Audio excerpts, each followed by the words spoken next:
안녕하세요. 이번에는 저의 국어 내신 공부법을 알려드릴게요. 근데 이 공부법의 전제는 수업 열심히 듣고 수업 시간에 필기하라는 내용 다 필기를 했다는 거예요. 그게 가장 기본이고 뭐 필기 놓친 거 있다거나 하면은 친구한테 부탁해서 빌리거나 해가지고 일단 필기를 꼼꼼하게 다 해놓은 상태여야 돼요. 저는 일단 국어 내신 공부는 3주 잡고 공부를 했고요. 일단 시험 3주 전부터 2주 전까지는 교과서를 정독을 했어요. 시험 범위인 부분 전체를 정말 꼼꼼하게 읽어보는 거예요. 중요한 내용부터 세부적인 내용까지 완벽하게 다 읽고 넘어가고 이해 잘 안 되는 부분 있으면 인터넷에 검색해보든가 선생님께 여쭤보든가 해가지고 내용을 다 완벽하게 이해하는 걸 목표로 정독을 했어요. 그 다음에 시험 2주 전부터 조금 더 본격적으로 공부를 시작하는데요. 일단 자습서를 풀었어요. 자습서를 풀면서 이제 거기 설명이 되게 자세히 나와 있거든요. 그래서 교과서만 공부했을 때는 알 수 없었던 되게 세부적인 내용들 그리고 조금 더 이해를 더 깊이 하는 데 도움이 되는 내용들을 공부를 했고요. 그리고 문제들도 풀어보면서 이런 식으로 문제가 나오는구나 하는 걸 조금 파악을 했어요. 그래서 이런 식으로 자습서를 풀고 교과서 2회독, 3회독을 했어요. 2, 3회독 때도 그냥 1회독처럼 똑같이 교과서를 정독하는 건데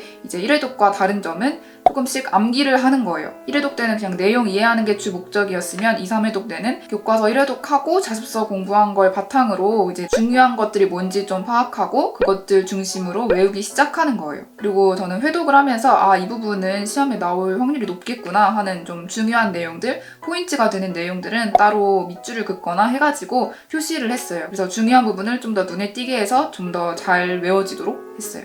그리고 저는 문학의 경우에 범위를 넓혀가면서 공부를 했는데요. 시험에 시험 범위에 해당하는 내용뿐만 아니라 외부 지문이 나올 때가 있어요. 그래서 그런 걸 대비하기 위해 이렇게 범위를 넓혀가면서 공부를 했는데요. 범위를 넓혀가는 공부는 두 가지 공부를 뜻해요. 첫 번째는 본문 앞뒤에 생략된 원문을 다 읽는 거예요. 뭐 소설이라든지 이런 경우는 교과서에 그게 다 실리지가 않고 일부분만 실리잖아요. 그래서 시험 범위에 그런 소설이 포함된 경우에는 그 생략된 앞뒤의 모든 내용들을 읽어보는 거예요. 시험 문제에서 그런 생략된 앞뒤 부분이 나올 때가 있기 때문에 꼭 전체적인 내용을 다 읽어보는 게 좋아요. 근데 뭐 장편 소설이고 너무 길다 하는 경우에는 다 읽기는 조금 시간이 부족하니까 생략된 앞뒤 내용 줄거리라도 읽어보는 게 좋아요. 그리고 작가, 시대, 학풍을 고려해서 관련 작품을 공부합니다. 그 글을 쓴 작가의 다른 작품들, 그 글이 쓰인 시대에 쓰인 주요 작품들, 작가의 학풍에 속하는 다른 작품들을 정리를 해봅니다. 학교 선생님들이 시험 문제를 출제할 때 이렇게 뭔가 조금 엮일 만한 거리가 있는 것들을 가져와서 출제를 하시기 때문에 이런 기준들을 생각을 해보면서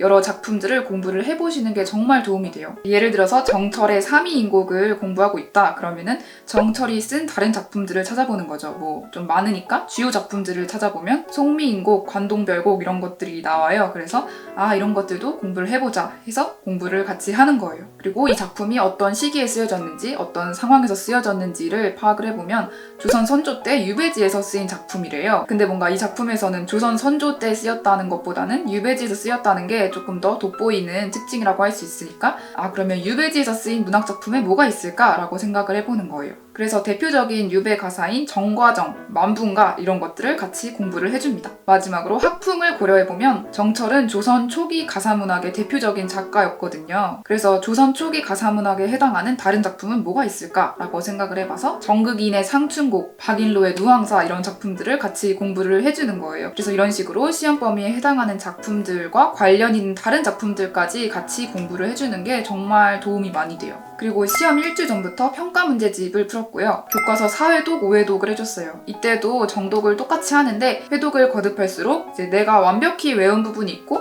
아직 잘 못 외웠다 하는 부분이 있잖아요. 그래서 못 외운 부분들을 체크를 해주는 거예요. 그래서 5회독쯤 되면 내가 진짜 안 외워지는 부분들이 딱 체크가 몇몇 군데 돼 있거든요. 그래서 그런 부분들을 중심으로 완벽히 암기를 해서 이제 모든 부분을 암기를 해주시면 되고요. 그리고 저는 마무리하는 단계로 작품별로 변형 문제를 찾아서 풀었어요. 기출비라는 네이버 카페에서 그 해당 작품을 치거나 아니면 교과서 출판사 그리고 단원 이런 거 쳐가지고 이제 문제들이 쫙 뜬단 말이에요. 그래서 괜찮은 자료들 몇 개 다운받아가지고 프린트해서 풀었습니다. 그래서 정말 충분하게 문제를 풀어봤고요. 범위가 겹치는 경우에는 학교 내신 기출을 풀어보기도 했어요.